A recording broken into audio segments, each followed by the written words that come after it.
ലഹരി വിരുദ്ധ പ്രവർത്തനങ്ങൾ മഹല്ലുകളിൽ സജീവമാക്കാൻ നിർദ്ദേശം നൽകി മുസ്ലിം ലീഗ് സംസ്ഥാന അധ്യക്ഷൻ പാണക്കാട് സാദിഖലി ശിഹാബ് തങ്ങൾ. നാളെ പള്ളികളിൽ ജുമാ നമസ്കാരത്തിന് ശേഷം പ്രത്യേക ബോധവൽക്കരണം നൽകാനാണ് നിർദ്ദേശം നൽകിയിരിക്കുന്നത്. വിദഗ്ധരെ ഉൾപ്പെടുത്തി മഹല്ലുകളിൽ ക്ലാസുകൾ സംഘടിപ്പിക്കണമെന്നും രക്ഷിതാക്കൾക്ക് പ്രത്യേക ബോധവൽക്കരണം നൽകണമെന്നും സാദിഖലി തങ്ങൾ ഖാസിയായിട്ടുള്ള മഹല്ലുകൾക്ക് നിർദ്ദേശം നൽകി.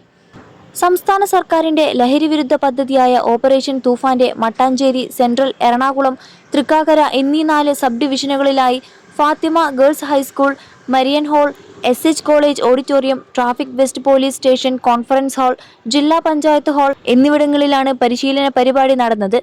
കുട്ടികളുടെ നേതൃത്വപരമായ ഇടപെടലുകളിലൂടെ കലാലയങ്ങളെ പൂർണ്ണമായും ലഹരിവിരുദ്ധ ക്യാമ്പസുകളാക്കി മാറ്റുകയാണ് ഈ പദ്ധതിയുടെ ലക്ഷ്യം. ഇതിനായി പരിശീലന പരിപാടിയിൽ പങ്കെടുത്ത സ്കൂൾ ലീഡർമാരെ തൂഫാൻ വാരിയേഴ്സായി ചുമതലപ്പെടുത്തുകയും അവർക്ക് പ്രത്യേകം ബാഡ്ജുകൾ നൽകുകയും ചെയ്യും. അസിസ്റ്റന്റ് പോലീസ് കമ്മീഷണർമാരായ R മനോജ് കുമാർ, CR സന്തോഷ്, ഇൻസ്പെക്ടർമാരായ A അനൂപ്, MB രാജേഷ് തുടങ്ങിയവർ പരിപാടികൾക്ക് നേതൃത്വം നൽകി. സോഷ്യൽ പോലീസിംഗ് വിങ്ങിലെ SI മാരായ MB Sooraj Kumar, Muhammad Rafi, ASI VS Shihab, CPO Ramya Mol KR എന്നിവരാണ് ക്ലാസുകൾ നയിച്ചത്. 21 ലക്ഷത്തോളം സന്തുഷ്ടരായ ഉപഭോക്താക്കളും 2 ലക്ഷത്തോളം തിമിര ശസ്ത്രക്രിയകളും പൂർത്തിയാക്കിയ മലബാറിലെ ഏക കണ്ണാശുപത്രി Al Salama high hospital, hospital road, Perinthalmanna.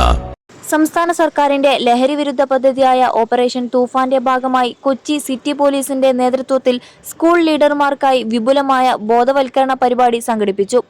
കുട്ടികളുടെ ഇടയിൽ ലഹരി ഉപയോഗം വർദ്ധിച്ചു വരുന്ന സാഹചര്യത്തിലാണ് ലഹരി ഉപയോഗവും വിൽപ്പനയും ശ്രദ്ധയിൽപ്പെട്ടാൽ സ്വീകരിക്കേണ്ട നടപടികളെക്കുറിച്ച് കുട്ടികളിൽ അവബോധം സൃഷ്ടിക്കാൻ ഈ പരിശീലനം ഒരുക്കിയത്. കൊച്ചി സിറ്റി പോലീസിന്റെ പരിധിയിലുള്ള ജില്ലാ വിദ്യാഭ്യാസ ഉപഡയറക്ടറുടെ കീഴിലെ വിവിധ സ്കൂളുകളിൽ നിന്നായി 400-ലധികം സ്കൂൾ ലീഡർമാരാണ് ഈ പരിശീലന പരിപാടിയിൽ പങ്കെടുത്തത്. കൊച്ചി സിറ്റി പോലീസിന്റെ നേതൃത്വത്തിൽ സ്കൂൾ ലീഡർമാർക്കായി വിപുലമായ ബോധവൽക്കരണ പരിപാടി സംഘടിപ്പിച്ചു.